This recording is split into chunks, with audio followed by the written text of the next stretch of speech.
Hi guys, and welcome back to Switch Up. My name's Mark Walker, and we're going to look at the game Ministry of Broadcast on the Nintendo Switch. A big thanks to the developers for the review copy, and after my initial impressions thinking it was something between a mixture of Prince of Persia and Flashback, this Berlin Wall inspired black comedy is, in my opinion, more than the sum of its parts. Why? Well, let's find out.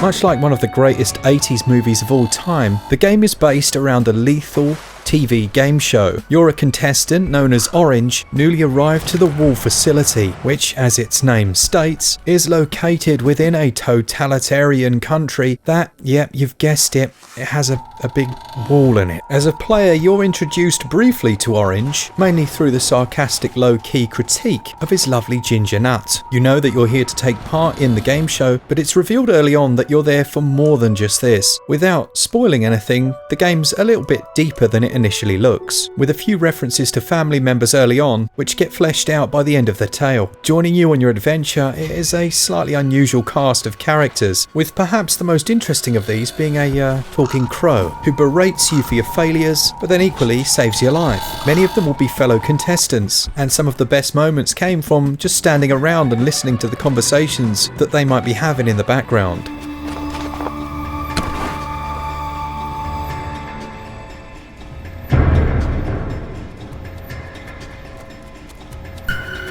They reminded me of the written versions of some of the best comedic moments from something like Austin Powers, like when the guy gets burned in the oven and he's in the background saying, I'm still alive, only I'm very badly burned. Here, the twitching body of a comrade might still be offering you insults as you move on. At the end of most days, you'll pay a trip to the psychologist, who may question Orange around the daily events. It's a narrative device that works well. We saw it in Katana Zero, and it serves to ground the player and give you some downtime before you then progress into the next level. The use of flashback humour to earlier moments in your adventure is also excellent, and my main takeaway in terms of the story is how on point the comedic timing is. There are some laugh out loud moments with this one. In terms of the gameplay, you control your character from a 2D side perspective, with the Prince of Persia and Flashback influences affecting the control of the game. With a vertical jump, you can lower yourself to lower levels, a stationary long jump, or a sprinting long jump to get even further. The character will pull himself up if he reaches just the edge of a ledge, and overall the controls are quite forgiving. I found rarely did I plummet to my death at the edge of a jump, and you're given a little bit of leeway in terms of that. Unlike something like Dead Cells, the platforming is much less fluid, and the player has to be acutely aware of exactly where they're going to land and the distance and time it's going to take for them to slow down.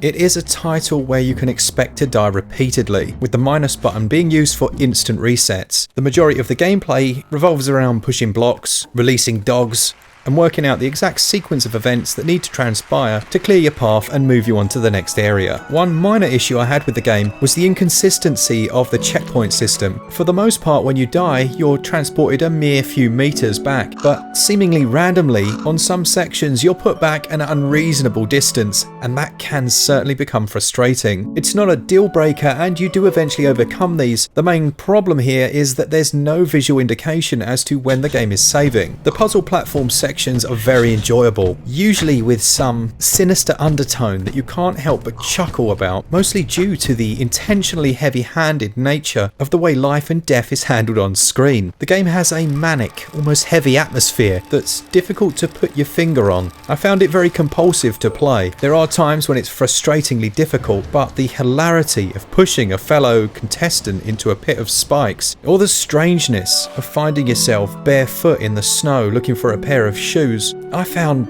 really engaging. I guess what I'm saying is that the gameplay and controls are far more than the sum of their inspirations. Despite the occasional frustrations and some slower paced moments, I enjoyed the gameplay, but it was the story that I loved here. So story and gameplay score 17 out of 20. The controls are okay, but they're nothing to write home about. They score 15 out of 20. Now I absolutely love this art style. It's very reminiscent to one of my favourite adventure titles called Future Wars from back in the day, except they've included quite a few extra animations and small details that just wouldn't have been around back then. Personally, I prefer the animation on something like Prince of Persia or Flashback. It just felt a touch smoother, but by including a few frames of forgiveness at the edge of a jump, they've kind of mitigated the impact of this. Backgrounds are reasonably detailed with a good strong contrast in colours, which gives some of the environments a real pop, although I would have appreciated a touch more interactivity with some of the secondary world items. The musical choices were excellent from start to finish.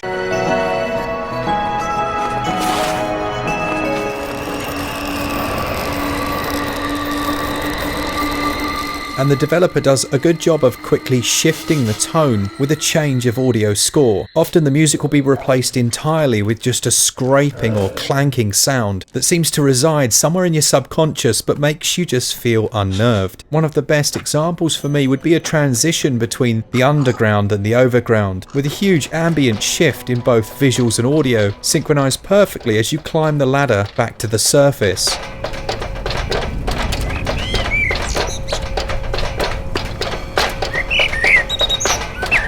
As a player, you could feel yourself physically relax, like coming out of the darkness and into the light when you were a kid. Or in the same way the sirens at the end of a scary movie make you feel like it's all gonna be okay. I didn't experience any crashes and performance seemed solid for the most part. I would give the visuals 16 out of 20, but the audio for me scores 18 out of 20. At around about 6 or 7 hours, it's not going to be the longest game you've ever played.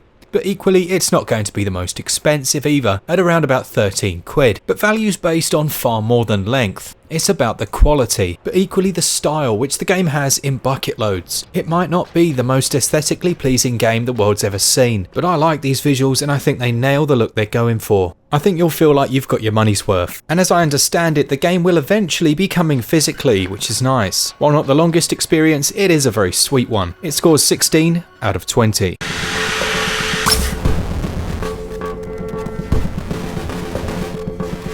So there we have it.